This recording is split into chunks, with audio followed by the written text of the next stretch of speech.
buenas noches, chicas, qué bueno poder encontrarnos nuevamente y compartir este espacio para las mujeres. Y hoy tenemos una invitada de lujo, nuestra querida hermana Lore, ¿sí? Está compartiendo con nosotros, pero bueno, algunos la conocen, otros no, pero yo no la voy a presentar. Ustedes siempre saben que yo le pido a las invitadas que se presenten porque hacen una presentación más completa que lo que yo pueda llegar a contar, pero sí les puedo garantizar que Lore es una mujer que tiene mucho para dar y que hoy seguramente todas nos vamos a llevar un aprendizaje de lo que podamos compartir con Lorena. Así que Lore, muy bienvenida a estas charlas para mujeres y te invito a que te puedas presentar. Bueno, muchas gracias, Guada. Bueno, ante todo es un gusto estar acá. Me trae mucha alegría poder aportar lo que pueda llegar a ser útil. Bueno, para quienes no me conocen, mi nombre es Lorena, yo trabajo, primeramente familiarmente te voy a presentar y mi ámbito personal. Yo soy casada, tengo 2 hijos, tengo una familia hermosa, y en lo que es en el ámbito profesional, yo arranqué, profesionalmente y académicamente como odontóloga, soy odontóloga y ejercí un tiempo y actualmente me estoy desarrollando como coach ontológico. Genial. Que eso iba a decir al principio y me olvidé, Lore, así que aclaramos que Lore es coach. Exactamente, ¿sí? Bueno, yo soy coach, exactamente. Bueno, y ejerzo esa profesión que para mí es... me llena completamente, realmente. Y bueno, a través del tiempo, hubo ciertas situaciones que hicieron que yo tal vez como que desemboque en en este área y en esta profesión que es con la que siento que fui diseñada para eso. Genial. Realmente. Buenísimo. Y bueno, después yo quiero que charlemos en específico un poquito sobre esto. Lore, ¿cómo conociste a Jesús? Es una de las preguntas que siempre le hago a todas las invitadas porque sé que nuestra historia de vida con Dios le puede bendecir a otras personas. Por eso también me gustaría que nos cuente esto y después vamos a volver al coaching. Bueno, ¿cómo no? Bueno, yo provengo de una familia que es una familia que ha profesado la fe. Ahora, una cosa es esto, la familia que profesa la fe, y otra es realmente nuestro encuentro genuino con el Señor, digamos. Mi experiencia fue en la universidad, en la época de la universidad, así que hará unos casi 20 años. Casi 20 años. Claro. Que no se nota, pero bueno, casi 20 años sí, por ahí un poquito menos, puede ser 15, ponele 16, en el que atravesando situaciones muy difíciles en la universidad y en mi vida personal, terminé realmente afianzando mi relación, teniendo una relación más bien no de familia, sino más bien genuina, donde yo realmente manifesté mi necesidad de entregar mi vida y de seguir un estilo de vida acorde a las enseñanzas de Jesús, a las enseñanzas de Dios como Padre y a seguir el testimonio de cómo vivía Jesús realmente. Y bueno, me atrajo porque me liberó de muchísimos temores, yo atravesaba hasta pesadillas por las noches que que me dificultaba mucho conciliar el sueño y demás, y entre otras cosas, claro. Que son las que más recuerdo, pero el cimbronazo más fuerte fue ese, y fue también el hecho de encontrarme tal vez con una disyuntiva también en cuanto a mi profesión y demás, y bueno, y él llegó en el momento indicado y perfecto. Yo estudiaba en la ciudad de Rosario y pude también encontrar gente que me ayudó a asistir a una congregación también, a encontrarme con gente que compartía la misma fe. Totalmente. Así que para mí fue maravilloso. Tengo incluso gente que es de la iglesia congregacional también de Rosario, que ahora están viviendo en Rosario también. Sí. Así que realmente fue bueno, fue un cambio de vida. Qué bueno, qué Un bueno. cambio de vida total. Qué bueno. Y realmente yo creo que siempre la mayoría, digamos, más los que por ahí desde chicos hemos ido a la iglesia, bueno, yo arranqué, como ya conté un montón de veces, en la escuela bíblica, pero ese momento de encuentro con Jesús cuando realmente reconocemos que lo necesitamos y dejamos por ahí de practicar lo que nos dijeron y a vivir a Jesús, ¿no? Que es un poquito lo que vos nos compartías, esto de tener una relación genuina de todos los días, de saber que Él está, vos mencionabas también esto de conocer a Dios como Padre, ¿no? De saber que tenemos ese regalo y esa gracia de Dios de ser sus hijos, ¿no? Y realmente cambia la vida. Y creo que en esto que vos nos contabas también de una profesión pasar a otra, seguramente tiene que ver un poco con el propósito de Dios para tu vida, ¿no? Y ¿Cómo lo vivenciaste esto? sí, y sí. O sea, obviamente que en el momento que yo lo estaba viviendo, jamás me hubiese dado cuenta, ¿no? Uh-huh. Pero ahora que yo lo veo en retrospectiva, me doy cuenta de que sí, y está en cada detalle. Es decir, como para que vos tengas una idea, yo arranqué mi profesión como odontóloga eligiendo entre otras profesiones claro. Porque no estaba muy segura. Claro. Entonces, bueno, tal vez el hecho de ser un poco exigente conmigo misma y demás, elegí una profesión que era dentro de todo difícil. Claro. O sea, todas las profesiones tienen su dificultad, pero claro. Para mí era difícil, sería, claro. ¿No? Y el hecho de cursarla, de recibirme, de ejercer un tiempo y demás, era como que no me sentía completa, pareciera, ¿no? Y es como que para mí estuve como un stand-by, digamos, claro. donde tal vez el trabajo de la consejería, no consejería, porque en realidad el coaching es otra cosa, claro. pero bueno, la consejería se vincula mucho a la parte espiritual. Exactamente. Pero era a lo que por ahí yo me movía en el ámbito de la iglesia. Claro.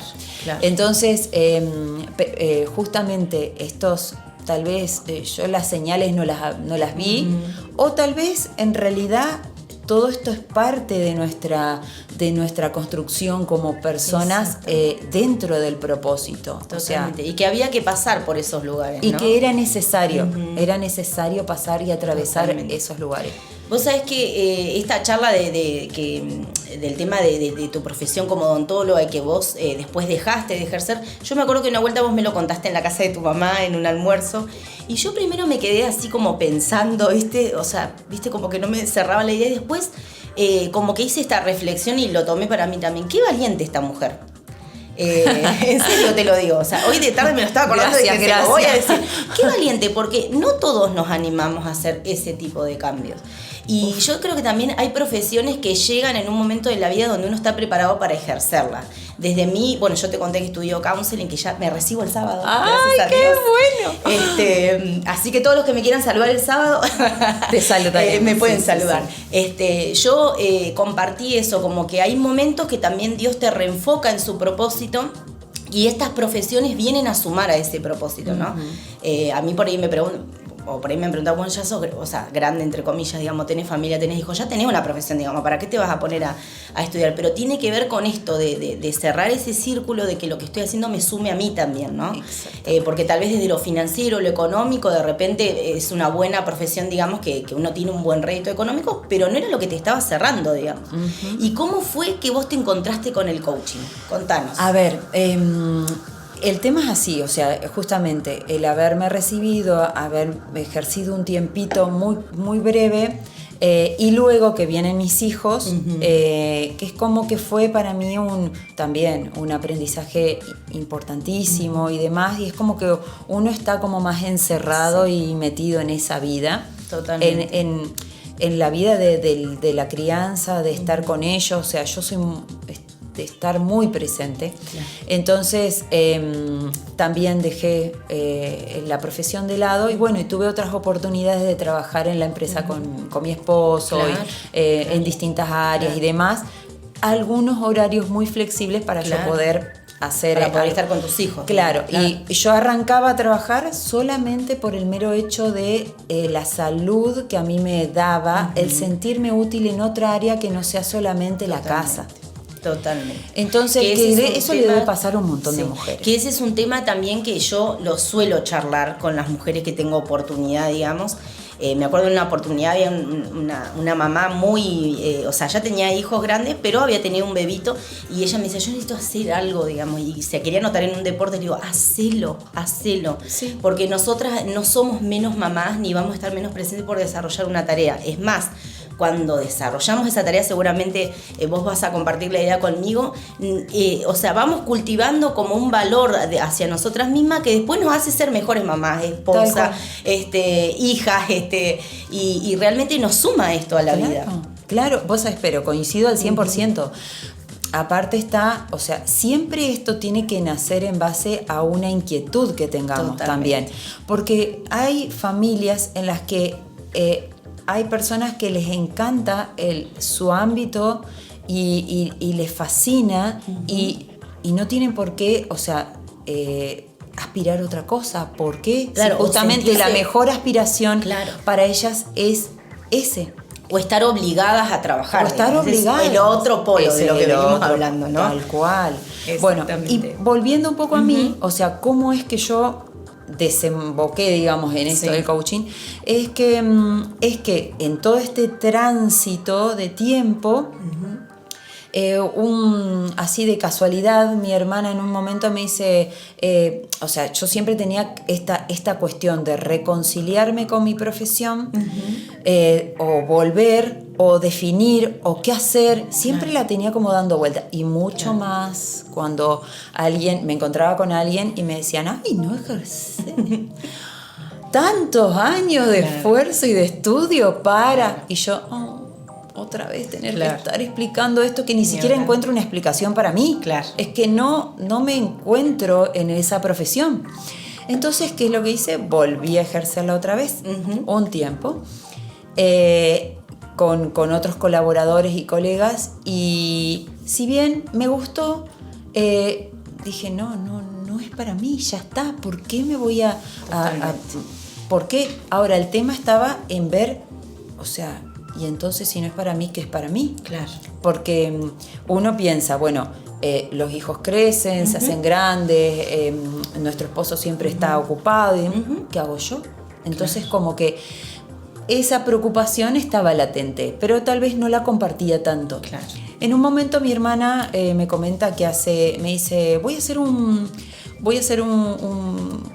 empezar coaching, me dice así. Vos deberías empezarlo.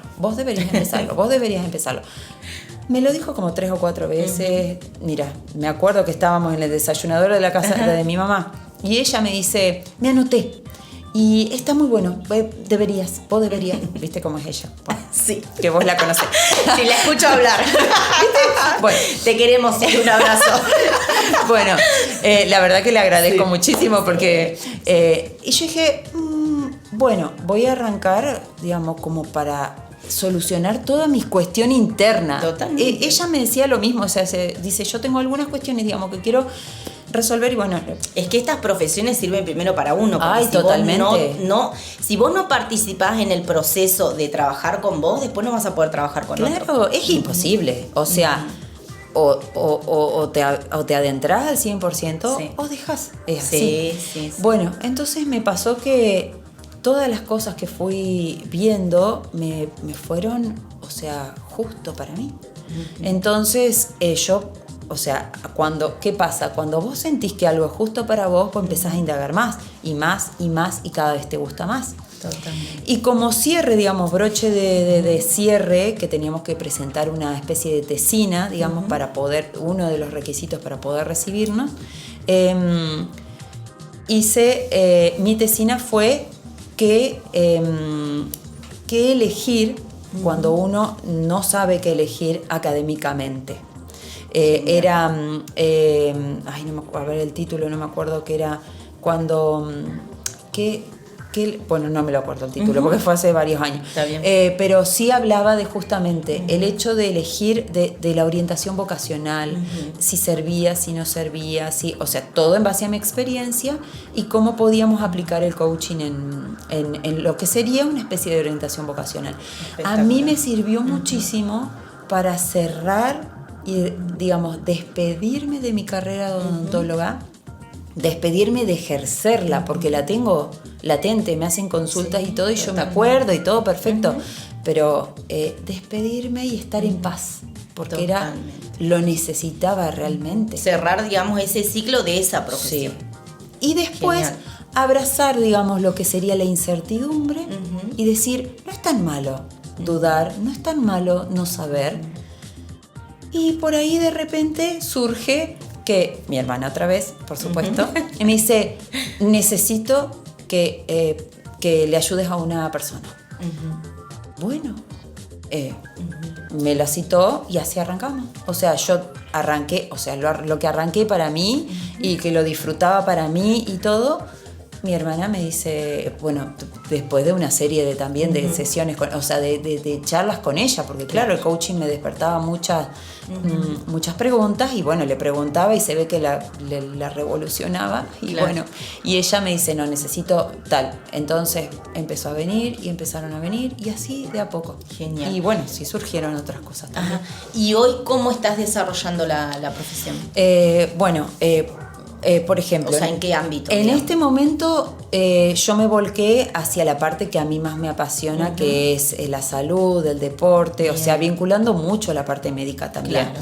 Es la salud, el deporte, el estilo de vida, un estilo de vida que sea saludable. Y eso me llevó también justamente a arrancar, por ejemplo, como coach del equipo de patinadoras del Club Unión, por ejemplo. Lo cual, eso hace una actividad que lo estamos teniendo hace 1 año y medio, 2 años aproximadamente. Y bueno, que es una actividad que me encanta. Y después trabajando con deportistas, no solo con deportistas, por ejemplo, ahora para orientación vocacional están acudiendo muchísimo. Y, por ejemplo, en áreas empresariales, lo que es personas que tienen que desarrollarse en ámbitos de liderazgo y donde tengan que enfrentar situaciones donde hay otras personas que tienen que estar al frente y tienen que estar, por ejemplo, cómo practicar la oratoria y demás, cosas así. Es muy amplio el coaching. Es muy amplio, sí, claro.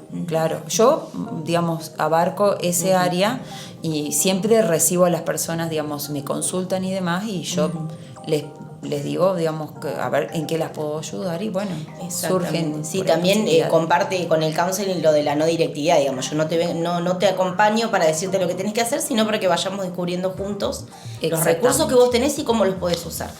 Nosotros desde el counseling lo utilizamos más para la resolución del conflicto, digamos, tal vez desde el coaching yo lo entiendo más de desarrollar las potencialidades, vos corregime. Claro, si de eso y de perseguir objetivos, o sea, son esas dos cosas puntualmente, casi. Y para hacer todo esto necesitamos cambiar muchas cosas, ¿no? Cambiar.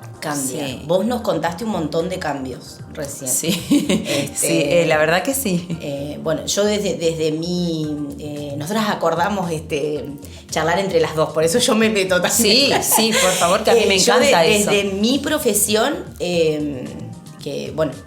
o sea, yo ejerzo mi pastorado enfocada también en las herramientas, enfocada siempre en la palabra, pero en las herramientas que fui aprendiendo desde el counseling. A mí particularmente el cambio rotundo que me dio estudiar esta carrera fue aprender los límites que tiene mi ayuda. Para mí fue fundamental cambiar y entender que yo no puedo ayudar a nadie que no quiere ser ayudado y que la obra de Dios no la puedo hacer yo, la va a hacer el Espíritu Santo en la persona. Desde la primer clase, la primer profe con la que rendimos, que es Fanny, que ustedes, la mayoría de las chicas la conocen porque estuvo acá, Fanny Rabinovich, ella me preguntó, ¿qué te llevas, Guada, de esta materia? Y así, las lágrimas me corrían. Le digo, que yo no cambio a nadie, Fanny. Yo aprendí que yo no cambio a nadie. Y lo fui desarrollando en la carrera y ahora estamos estudiando otra teoría referida a la ayuda y demás, y lo sigo confirmando. Y creo que a veces también, sin estudiar ninguna carrera, pero sí necesitándola para la vida, es uno de los cambios que tenemos que hacer. Nosotros podemos colaborar, podemos ayudar, podemos acompañar a nuestra familia, pero nosotros no cambiamos a nadie. Ahora, ¿no? ¿viste qué difícil que es asumir ese rol? Sí. El rol de, por ejemplo, de saber que uno acompaña y que el cambio depende del otro, cuando muchas veces nosotros somos parte de como de una locomotora que vamos queriendo cambiar a las personas. Y cuando no las logramos cambiar, nos frustramos y nos enojamos con esa persona, por ejemplo, lo mal que le hace. Nos herimos nosotros y herimos al otro. Tal cual. Ese es un cambio que creo que muchas mujeres tenemos que hacer, ¿no? Sí, totalmente. Porque nosotras con esto de ser tan mamá, del cuidado, no importa la edad que tengamos, es como que esto nos fluye, ¿no? De adentro. Sí. Por ahí me ha tocado hablar con adolescentes y noto la misma actitud, digamos, ¿no? O sea, digo adolescentes porque todavía por ahí no son mamás, pero esto de querer cuidar a todo el mundo hace que a veces no entendamos que no podemos hacer por el otro. ¿Viste? Claro. Con el tema de los cambios, me ministraba Dios una palabra en estas últimas semanas, y el Señor me hablaba de esto de los procesos, ¿no? Que también nos llevan al cambio, y cómo nosotros no podemos hacer el proceso del otro, no podemos hacer el cambio del otro, y cómo a veces nos lastimamos tanto por querer hacer lo que el otro tiene que hacer. Claro. ¿no? Y es, bueno, en parte, o sea, si yo te lo planteo desde el punto de vista de que el proceso del otro es parte de su, justamente, del otro con Dios, por ejemplo, te vas a dar cuenta de que muchas veces nosotros no legitimamos a la otra persona. O sea, en ese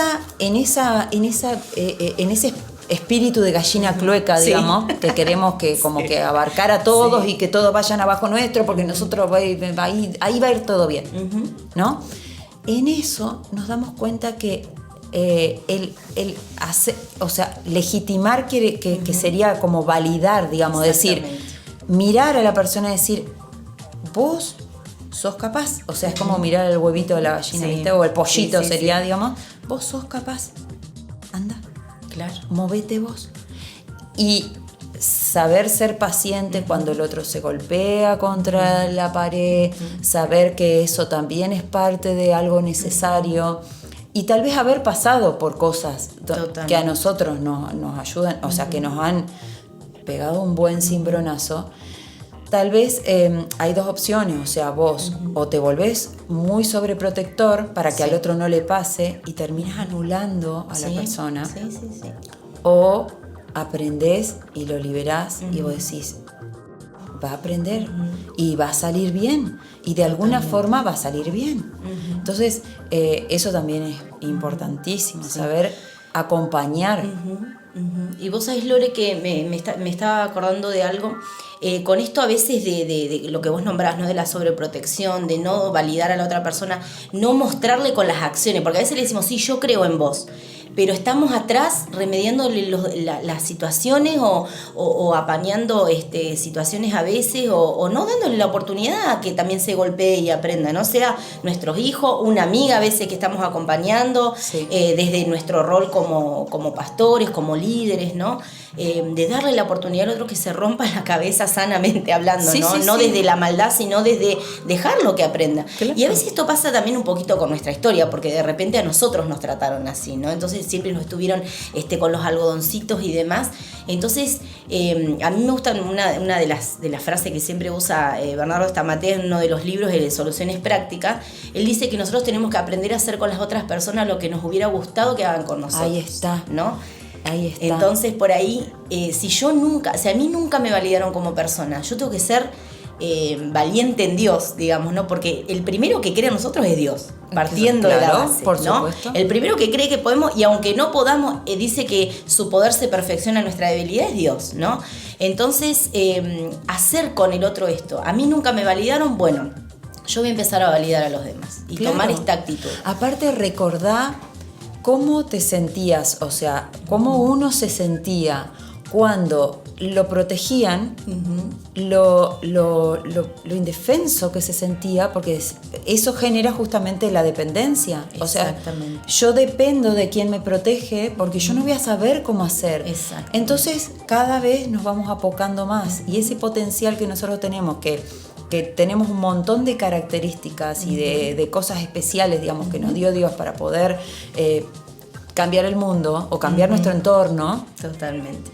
Queda apagado y se va apagando cada vez más. O sea, solo recordamos, o sea, con el solo recordar cómo yo me sentía, digamos, al ser tratada de esa forma, con almohadoncitos y algodón y demás, ahí tiene que haber un despertar.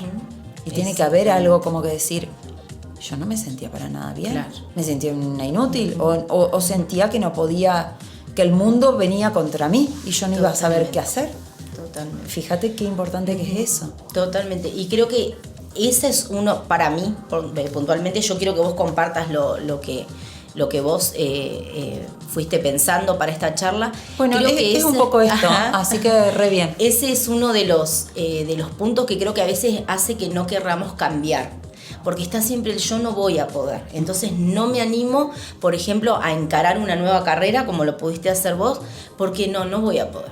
O sea, no me va a dar, no tengo la confianza suficiente para encarar esto. O tal vez estudiamos algo y después, bueno, yo siempre la charla que tenemos con mis compañeras es quién va a poner consultorio, ¿viste? Como que estamos todas obsesionadas con el consultorio. ¿Quién va a ser la primera? Okay. Claro, ¿viste? Algo así, ¿viste? Y las que ya se recibieron como que le reclamamos porque todavía no arrancaron, ¿viste? Porque algunas no arrancaron con consultorio. ¿Pero por qué? Porque es como el paso al cambio y a hacerse cargo de lo que uno ha formado en su persona, ¿no? Y en realidad también el counseling es muy amplio, vos podés trabajar en muchos ambientes, ¿no? Yo siempre le hago el chiste que ya tengo el consultorio porque yo hago consultoría en la iglesia, digamos, pero bueno, la idea es por algo se empieza. Claro, la idea es hacer hacia afuera también y contactar a otras personas. Pero esto del cambio a veces creo que tiene que ver con eso, Lore, ¿no? Esto de decir, no voy a poder cambiar, entonces ni siquiera lo intento. Bueno, el cambio justamente, o sea, el cambio es en parte una especie de, ¿cómo decirte? A ver, es la brecha, digamos, en la que nosotros estamos como estamos y es la brecha donde nosotros queremos llegar. A veces nosotros es como que nos detenemos en nuestro presente y decimos, no voy a poder, por ejemplo. Pero si nosotros somos por ahí un poquito más, tratamos de ahondar un poquito más. Primero y principal, no podés o hay otra cosa. O no querés y no lo querés reconocer. Claro. Porque también hay cuando nosotros nos llenamos mucho de excusas, no solamente hay miedo. O sea, muchas veces hay miedo, pero muchas veces no tengo ganas y tengo ganas de seguir acá donde estoy, pero me siento culpable porque los demás, o sea, yo siento que los demás exigen de mí. Claro. O siento que los demás me dicen, pero tenés tanto potencial, ¿cómo no lo vas a hacer? Claro. Pero no quiero. Y eso no está mal tampoco. O sea, el punto está en que en el lugar donde estamos, nosotros estemos bien. Es decir, nos sintamos plenas y aceptemos que hay cosas que no tenemos ganas de hacer, o sea, no queremos. Y hay cosas que, bueno, las que sí queremos, siempre hay una pequeña movilización. Es decir, por ejemplo, si yo preguntaría, a ver, en 5 años, ¿dónde te ves?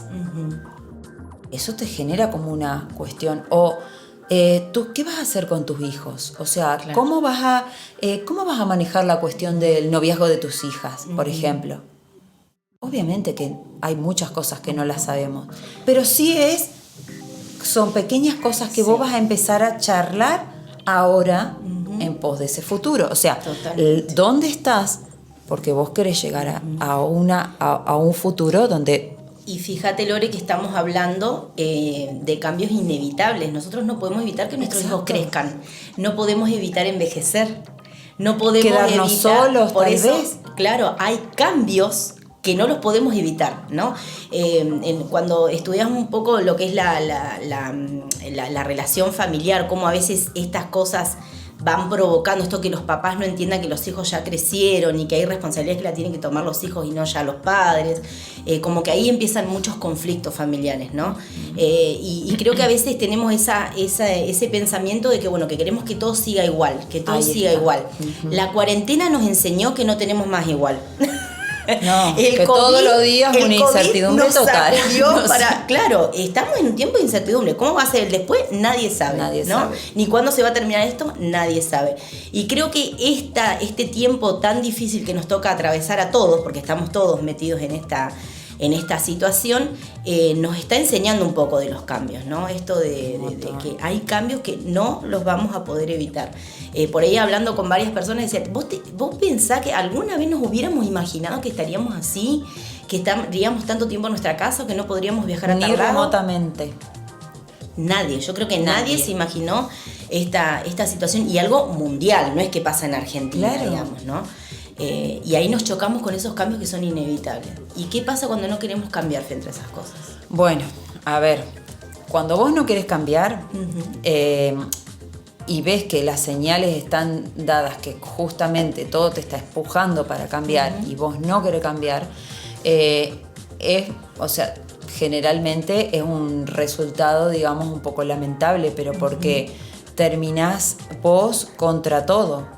Y vos contra todo es un trabajo arduo y exhausto, y terminás agotada, porque terminás peleando con todo y terminás disconforme con todo. Entonces hay muy pocas cosas que te vienen bien y te volvés como que te retraes mucho, te encerrás en vos misma, y después, o sea, cuando pasa el tiempo y vos ves que el cambio ya fue, ya pasó, la cantidad de tiempo que perdiste, donde uno podía haber aceptado los cambios, que creo que es la palabra clave, digamos, es aceptar el cambio, aceptar que fluir con el cambio de la mejor manera posible, porque es como que nosotros estamos fluyendo todos con el cambio de esta forma. Estamos en un tobogán que va a toda velocidad y que vamos cazando más o menos las cosas que más o menos vamos viendo lo más rápido que podemos,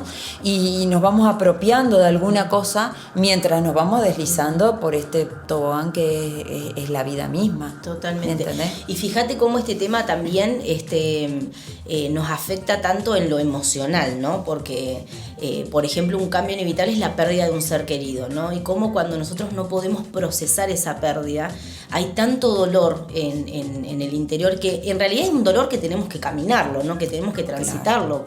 A ver, yo aprendí también esto, ¿no? De no pretender que la otra persona que está de duelo esté bien, ¿no? Pero ¿qué pasa? Muchas veces le decimos, no, dale, pero ya está, pasó, no sé, un año, ¿cómo vas a estar mal? ¿Viste? O pasó un mes, o pasaron 3 días.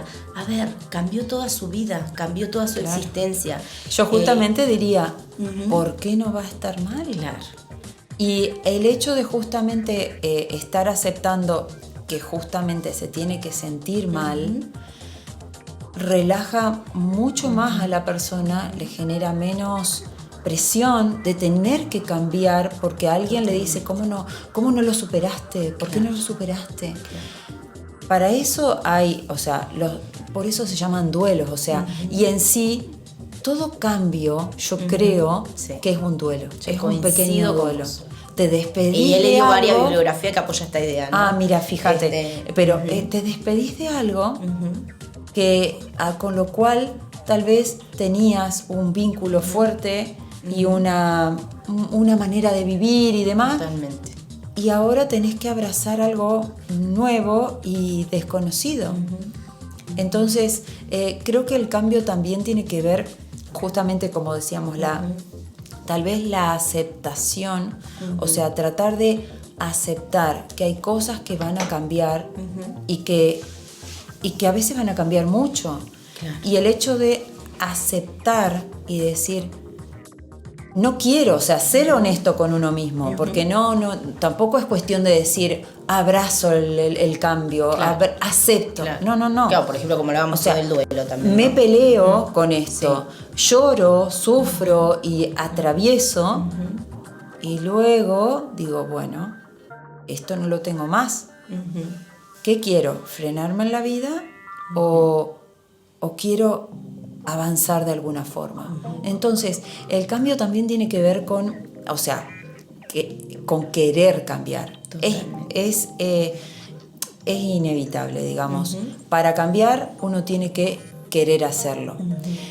Pero, sin embargo, digamos, sería cuando nosotros nos despedimos de algo difícil, hacemos toda esa procesión y hay un momento donde nosotros nos paramos y ahí decimos, bueno, a ver, ¿qué quiero para mi vida? ¿Voy a seguir así? ¿Voy a seguir así mal? ¿Voy a esto? Los chicos, esto, lo otro, mi entorno, empezás a evaluar y en esa evaluación empieza el decir basta. Es decir, hasta acá llegué, sigo con dolores, sigo con cicatrices, sigo con ciertas heridas de batalla, de dolor, de duelo, pero tomo la decisión.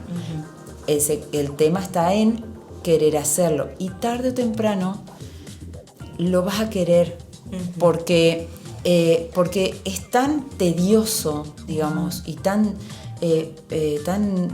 tedioso y doloroso seguir así que el cuerpo y tu mente y todo te empieza como a pedir cambiar. Ahí es donde uno renace de a poco. Claro, y como que comienzan varias crisis por ahí que a veces no nos queremos hacer cargo de las que las tenemos, ¿no? Sí. Yo creo que eso es lo que a veces también un poco dificulta cambiar, por lo menos de lo que observé en mí y en otras personas, ¿no? Esto de como no reconocer que yo estoy en crisis, ¿no? Como decir, bueno, no me gusta esta situación que estoy viviendo, ya sea en mi familia, en mi trabajo.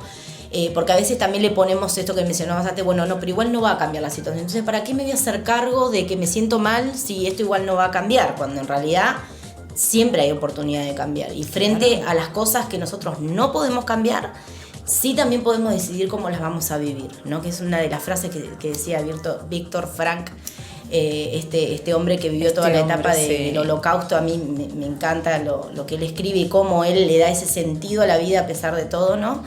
Y siempre está la opción de elegir cómo yo quiero llevar esto, ¿no? A veces a mí me pasa que me duele mucho ver cuando la gente se frustra y queda en esa frustración y como que no se anima o todavía no puede o no quiere, como vos decías, ¿no? Sinceramente salir de ahí, ¿no? Entonces está mal, pero tampoco busca estar bien, ¿no? Claro. Vos mencionabas a Viktor Frankl, por ejemplo. A mí lo que más me llamó la atención de esa literatura fue que hubo un momento donde él esperaba, o sea, la frustración, digamos, tan grande, que esperaba decir, bueno, yo sé que me voy a enfermar y me voy a morir. Claro. Y pasaban los días y se despertaba el otro día con el mismo hambre, el mismo dolor, todo exactamente igual. Entonces, y pasaba otro día más, y descubría que seguía viviendo. Decía, me vendría bien irme, porque por estar en un campo de concentración, ¿no? Estoy agotado, estoy hasta las fuerzas ya no me dan más. Pero descubrió que cambiando la actitud frente a la situación, porque ya le habían sacado todo. Sí. A él él mismo dice, me desnudaron completa, me sacaron todo, todo. Lo único que a mí me queda es mi dignidad, mi decisión de despertarme y de moverme, o de quedarme acostado, ¿no? Porque era imposible, pero o de terminar. Entonces, fíjate ahí, justamente la frustración, digamos, el que no sale es el que tal vez hay que evaluar también un poco el orgullo interno, digamos, el orgullo sería, porque nos duele frustrarnos porque teníamos esperanzas puestas en algo las expectativas Y también las que le ponemos expectativas. a la gente, a las situaciones, a nosotros Las mismos, ¿no? expectativas. Y esas expectativas generalmente son, si estaban en esta altura, cuando llegamos cerca las subimos nosotros mismos. Totalmente. Entonces, claro, al frustrarnos, vos ves una expectativa ya, un ideal casi, y no poder, no llegar, no querer y sentir que es inalcanzable, porque nosotros mismos nos pusimos esa expectativa. Totalmente. Entonces, bueno, ahí hay una cuestión personal. Ahí es algo que hay que derribar. Hay algo que hay que confrontar. Y que tiene mucho que ver con el orgullo, digamos. Con eso de decir, ¿cómo yo no llego? O sea, ¿por qué? Porque me puse tan exigente que subí la vara cada vez más. Entonces, el bajar la vara significa no quitar el orgullo, pero es ponerte en una posición genuina en la que vos podés alcanzar ciertos objetivos, y al alcanzarlos lentamente te va animando a ir alcanzando otros. Pero si vos estás allá arriba diciendo, o sea, siempre todo inalcanzable, es muy difícil. Totalmente. En algún momento lo vas a tener que bajar, o en algún momento transitarás la vida así, con esa frustración, digamos, con Es ese una dejo opción. de frustración. Y es una opción. Y es justamente ahí está lo difícil, donde yo creo lo difícil, o lo que ahí está nuestro gran aliado, que es que nosotros oramos y decimos, hasta acá yo no puedo hacer más. El que cambia a las personas es Dios. Totalmente. Y ahí es como que aprender a descansar un poco en eso, que en algún momento tal vez nosotros ni siquiera lo vivamos. Tal vez los 2 últimos años de su vida cambió, Claro. pero nosotros no lo vivimos. Totalmente.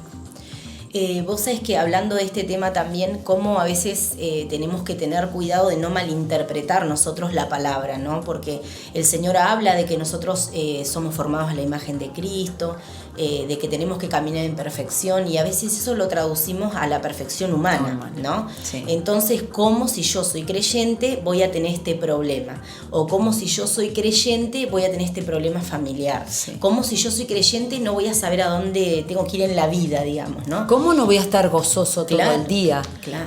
¿Cómo no voy a...? O sea, un montón de... Yo creo que es porque malinterpretamos la escritura, ¿no? Porque ese gozo no tiene que ver con que yo me mate de risa, sino que yo siga confiando en Dios Claro. a pesar de lo que vivo, ¿no? A mí me encanta estudiar y leer sobre el apóstol Pablo, ¿no? Y él, bueno, era un hombre muy, muy duro, digamos, en muchas palabras y expresiones, ¿no? Sí. Pero por otro lado, como Pablo era tan sincero de contar en sus cartas y decir, fulano me traicionó, no me acuerdo los nombres ahora, son difíciles, Sí. me quedé solo, vino tal y trajo alegría a mi corazón. O sea, él le contaba realmente a sus discípulos y a su iglesia cómo se sentía, ¿no? Cuando decía, miserable de mí, ¿quién me liberará de este cuerpo de muerte? O sea, ¿por qué? Porque lo que no hago, lo que no el bien que quiero el bien no que hago, quiero no y el hago. mal que no quiero, ese hago. Tal cual. Entonces, y él mismo decía, miserable de mí, ¿quién me...? Y después, gracias a Dios por Jesucristo, Señor nuestro, que era... Totalmente. Es como que encontraba el reposo y le encontraba la vuelta. Totalmente. Y ahí es como que le cerraba el círculo a él para seguir adelante. Y es un hombre del que yo aprendí particularmente esto de aprender a remediar los errores, ¿no? Porque, por ejemplo, él en su momento lo echa a Juan Marcos de la misión, ¿no? Y le dice, bueno, Bernabé, yo a este muchacho no lo quiero, parafraseado, ¿no? Y después en una de las cartas escribe que es un siervo útil, ¿no? O sea, que lo traigan a Marcos, porque era un siervo útil. Cómo él supo bajarse de su orgullo y hacer ese cambio. Claro. Y el cambio tremendo de él, de su conversión, ¿no? De ser una persona que perseguía a la iglesia y después fue una persona que desparramó el evangelio por el mundo conocido, Por ¿no? el mundo conocido, tal cual. Y cumpliendo ese propósito de Dios de llegar a Roma con naufragio, con lo que sea, pero él cumplió en un hombre muy determinado, cumplió ese propósito, hizo todos los cambios que tenía que hacer, porque lo que él enseña desde lo emocional, desde lo intelectual y demás, en todas las cartas que nos hablan de cómo relacionarnos con otros y demás, habla de tantos cambios que Dios hizo en su vida. Vos lo ves en el libro de los Hechos, cuando él perseguía a la iglesia, era un hombre, digamos, como violento, tosco, y él después habla con tanta dulzura, por más que era muy intelectual, pero emocionalmente se ve que no se llevaba muy bien con las personas, ¿no? Después vos ves cómo él habla con tanto respeto, con tanta dulzura, lo que escribe sobre el amor, ¿no? O sea, cómo él describe el amor de Dios, ese amor genuino, que también nos enseña que tenemos que tener. O sea, vemos un hombre que hizo muchísimos cambios guiados por Dios, ¿no? Y creo que nos sirve de mucho ejemplo la vida de él. Y él mismo escribe que Dios no nos dio un espíritu de temor, ¿no? Entonces que nosotros, con la ayuda del Espíritu Santo, podemos cambiar. Exactamente. Y fíjate en el detalle de cómo, o sea, me quedé en una parte donde primero habla de una persona, o sea, la desecha para un objetivo y un propósito, y luego dice, no, es un siervo útil. Es decir, tal vez él tenía unas expectativas altas con respecto a las personas, y tal vez las personas no terminaron respondiendo de la manera específica que él esperaba. Tal vez no era la manera de Dios. Total. Entonces ahí se dio cuenta, o sea, él necesitó tiempo también para darse cuenta de que sí, al final es un siervo útil. O sea, niveló las expectativas. Totalmente. Y las equilibró también, ¿no? Y dijiste algo clave, Lore, tiempo. Cambiar lleva tiempo. Sí, lleva tiempo. ¿No? Los cambios así rápidos a veces son los que, en mi opinión, a veces no duran, ¿no? Nos pasa con esto de establecer, por ejemplo, rutinas de caminata, de ejercicio. Cuando uno quiere en 2 días, claro, en la cuarentena le echamos la culpa, ¿viste? Cuando uno quiere en 2 días transformar o formar ese hábito, no lo logras. Cuando te estableces la meta, cuando, digamos, o sea, te lo propones y estableces el cambio sobre todas las cosas, porque de pasar del sedentarismo a moverte es un cambio, digamos. Claro. Bueno, ahí, por ejemplo, yo lo que veo mucho es, y lo veo en mí y en todo, es el sistema de creencias que yo tengo internamente. O sea, si yo me muevo, o sea, salgo a caminar 1 o 2 días por la bronca que tengo porque me comí una torta, por ejemplo, y eso va a durar nada. Claro. O sea, lo que te dure la culpa. Lo que te dure la culpa, tal cual, claro. Ahí está. Ahora, si yo ahondo un poquito más en mi sistema de creencias, es decir, ¿por qué hago lo que hago? Claro. ¿Qué fin persigo con esto? ¿Cuánto tiempo yo quiero invertir en esto? O sea, ¿qué resultados quiero y cuándo los quiero? Totalmente. Supongamos, ¿no? Supongamos el ejemplo de caminar y de bajar de peso, o qué sé yo, cosas así que no, por ahí nos planteamos todo en esta cuarentena. O construir una vida un poco más saludable. Eso, construir una vida un poco más saludable. Entonces, el sistema de creencias es la clave. O sea, ¿qué creo yo? ¿Qué es lo que yo pienso internamente? Totalmente. Entonces, cuando yo creo que lo que estoy haciendo le hace bien a mi cuerpo, le hace bien a mi mente, o sea, salir a caminar, me libera las endorfinas. Yo cuando estoy chinchuda, salgo a caminar y me vuelvo, pero re de buen humor, que me hasta, no sé, me encanta la vida. Estoy recontenta, por ejemplo, que eso pasa. Tiene toda una explicación biológica, pero aparte, digo, yo creo en esto, o sea, yo creo que a mí me hace bien, creo que y creo que a la larga yo tengo que tener un resultado. No puede ser que yo esté exactamente igual haciendo cosas diferentes. Claro. Entonces esto lo encaro como algo diferente. Entonces tu sistema de creencias hace también a tu identidad. Totalmente. Y hace que vos tomes decisiones a largo plazo y digas, no importa ahora el resultado. O sea, yo sé que ahora no. Pero yo sé que más adelante sí, y en el mientras tanto yo me voy sintiendo bien, me voy sintiendo mejor, voy cambiando esto, voy descubriendo otra cosa. Justamente los cambios y el hecho de revisar en qué creemos nosotros interiormente y por qué hacemos lo que hacemos, o sea, nuestro sistema de creencias sería, lo que opinamos sobre el mundo y todas las cosas, eso mismo, ¿no? Sí. Ahí está. Totalmente. Eso es lo que a nosotros nos va a dar la garantía de que sea a más largo plazo. Totalmente. Y esto que vos estás compartiendo creo que se aplica a todo conflicto o cambio que necesitemos hacer, ¿no? Porque cuando algo no nos gusta, si nosotros seguimos haciendo la misma cosa, por ejemplo, si tenemos un problema en nuestra casa, con nuestros hijos, o con nuestro esposo, o con una hermana, digamos, con un familiar, con el papá, con la mamá, con quien sea, si nosotros seguimos haciendo las mismas cosas, si nos relacionamos de la misma manera, no vamos a ver un cambio. Es decir, y a veces, ¿quién esperamos que cambie? El otro.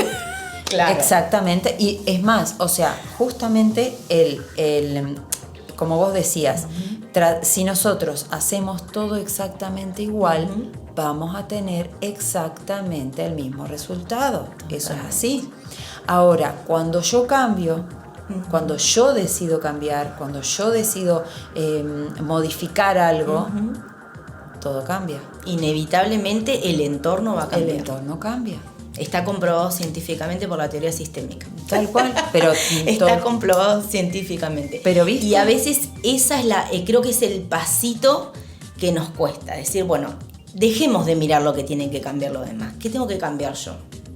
Y empezar a hacer el trabajito interno. Y aparte porque es mucho más fácil sentarnos en la silla, cruzarnos de brazos y decir, Volvemos al orgullo, ¿no? Un poquito. Porque lo más difícil para nosotros es, o sea, si bien es fácil para nosotros encontrarnos defectos, más las mujeres que tenemos una habilidad bárbara, pero esa habilidad, o sea, es para sentirnos culpables pero para no cambiar. O sea, sentir remordimiento pero no cambiar. Claro. Entonces es más sencillo, digamos, ver en el otro que ver en nosotros mismos. O sea, lo que a nosotros nos molesta del otro es lo que nosotros tenemos que ver en nosotros. O sea, decir, como vos decías, ¿cómo hago yo para no, para tener una, a ver, no me acuerdo cómo lo dijiste vos que me gustó, pero lo que nosotros queremos que el otro cambie, o esto de hablar de las nubes de algodón y demás, nosotros no queremos sentirnos así, y no nos gustó, cambiemos. Claro. Y enseñemos al otro a cambiar. Totalmente. Para que no viva lo mismo. Totalmente. Así que, ay no, realmente... Es apasionante este tema porque es algo que nos toca todos los días, ¿no? Sí. Desde, no sé, cambiar, no sé, un foquito que se rompió porque si no, no tenemos luz en la casa, hasta cambiar cosas profundas que nos están afectando mucho y están creando muchos conflictos, digamos, a nuestro alrededor, ¿no? Sí, sí. Y enfocándonos, por ejemplo, para ir terminando, Lore, en una persona que dice, bueno, yo entendí esta situación, vamos a suponer familiar, yo quiero cambiar. ¿Cómo empiezo, Lore, a cambiar?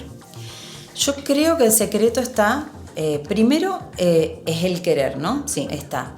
Y después los pequeños pasos, o sea, hacer pequeños pasos y paulatinos. Supongamos, a ver, ¿qué caso podría ser que uno descubre que dice que, bueno, yo quiero cambiar? Por ejemplo, el enojo dentro de lo que es el ambiente familiar, o el iniciar conflicto todas las veces que por cualquier ambiente, por cualquier cosa, ¿no? Bueno, si yo soy la persona que inicia el conflicto, soy la persona el que vivo enojado, o el que vivo reclamando al otro, por ejemplo, que hizo esto, que no hizo lo otro, qué sé yo, tal vez arrancar despacito y mirarme yo, por ejemplo, y decir, bueno, a ver, ¿qué pequeña cosa puedo hacer yo para que el otro, o por ejemplo, a ver, hagamos un ejemplo de uno concreto, por ejemplo, a ver, supongamos, nos enojamos porque... Nos enojamos, digamos, y hay uno que tiene muy mal humor en la casa, por ejemplo, pero esa persona reconoce que tiene mal humor y que es causa de mucho conflicto y quiere cambiar pero no puede porque es el mal humor y el carácter fuerte es como que no lo puede, lo puede más sería, ¿no? Claro. Bueno, primero, el hecho de reconocer que uno tiene mal humor y mal carácter o un carácter difícil, ya es un primer paso para el cambio. Totalmente. Es pequeño, o sea, es pequeño, pero es enorme. El hecho de reconocerlo ya ayuda a no ponernos en una posición defensiva. Totalmente. O de ataque. Y decir, a ver, estoy reconociendo que en este momento estoy enojándome. Ahora, ¿qué es lo que yo quiero? Entonces, ¿me enojo? O trato de mantener la paz familiar, o trato de verle la vuelta a mi carácter explosivo. Bien, bueno, así como nosotros tenemos una sala, por ejemplo, para nuestros desechos, que sería ir al baño, claro. Bueno, debería haber una sala para canalizar, por ejemplo, el enojo. Entonces estoy enojado porque es una descarga de adrenalina, es una cuestión que... Y es una emoción inevitable. Es una emoción que no Dios se nos puede creó evitar. con todas las emociones. Con ese el enojo también, y para manifestarlo. El tema está en que tenemos que llegar al límite de no pegar, digamos. Exactamente. Entonces, ¿cómo hago? Bueno, uno de los pasos es, primero reconocer, luego tener una vía de escape, digamos, una vía donde yo puedo... canalizar, por ejemplo, ese enojo. Entonces me voy a una habitación, esa descarga adrenalínica hace que yo, bueno, qué sé yo, contraiga los músculos, haga cualquier cosa que me ayude a canalizarlo. Respire, escriba, no sé. Lo que fuera. Camine.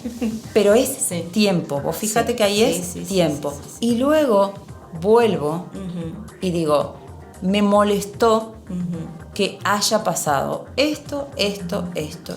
Sin lastimar a nadie. Y ahí uno no lastima. Totalmente. Entonces el otro, bueno, si está en un ambiente de familiar, de querer mejorar, por supuesto que va a colaborar también. Y se va a tener empatía con el que está enojado, digamos, ¿no? Hay un testimonio de Joy Meyer que a mí me ayudó muchísimo, que ella cuenta que ella siempre se indignaba cuando se caían cosas de la mesa, cuando alguien volcaba el jugo y demás. De Joyce Meyer. Bueno, de Joyce Meyer, sí, perdón, no te había escuchado. Sí. Y como es, seguramente lo escuché. Ay, me encantó. Y ella dice que un día se le caía, uno de los hijitos volcó el vaso, porque lo cuenta varias veces, pero una de las veces que lo cuenta dice que ella era muy espiritual mientras estaba sola.